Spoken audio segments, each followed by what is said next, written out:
गांधीनगर अतिक्रमण कोर्टात झोड विरुद्ध डिमॉलिशनची लढाई। गांधीनगर अतिक्रमणावर कारवाईचा काउंटडाऊन सुरू असताना कोर्टाने दिला नवा ट्विस्ट। बुलडोझर थांबला असला तरी संघर्ष अजून संपलेला नाही। मी ऐश्वर्या पाटील आणि आपण पाहताय टीव्ही नेक्स्ट मराठी। गांधीनगर अतिक्रमण प्रकरणात काल कोल्हापूर सर्किट बेंचमध्ये महत्त्वाची सुनावणी झाली।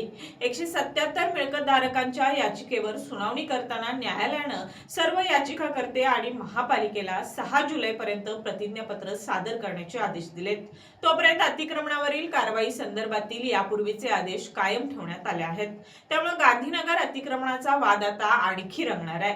गांधीनगर मधील तावडे हॉटेल परिसरातील अतिक्रमणावर महापालिकेनं अंतिम नोटिसा बजावल्यानंतर 177 मिळकतधारकांनी न्यायालयात धाव घेतली होती।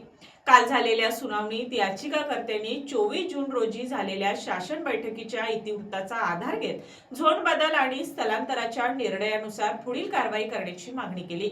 दुसरीकडे महापालिकेनं मात्र ठाम भूमिका घेत संबंधित मिळकतधारकांनी प्रथम महापालिकेच्या हद्दीत असल्याचं मान्य करावं, त्यानंतरच शासनाच्या निर्णयाची अंमलबजावणी विचारात घेता येईल असा युक्तिवाद न्यायालयात केला। दोन्ही बाजूंचे मुद्दे ऐकल्यानंतर न्यायालयानं प्रत्येक याचिकाकर्त्याला स्वतंत्र प्रतिज्ञापत्र सादर करण्याचे निर्देश दिलेत। तसेच दोन्ही बाजूंनी आपली भूमिका लेखी स्वरूपात मांडण्यासही सांगितलंय। या प्रतिज्ञापत्रकानंतरच पुढील सुनावणीची तारीख आणि पुढील दिशा निश्चित होणार आहे। गांधीनगर अतिक्रमणाचा प्रश्न आता केवळ अतिक्रमणाचा राहिलेला नाही, तर तो झोन बदल, स्थलांतर आणि न्यायालयीन प्रक्रियेभोवती फिरणारा संवेदनशील विषय बनलाय। त्यामुळे 6 जुलैकडे प्रशासन, मिळकतधारक आणि नागरिकांचं लक्ष लागलं आहे।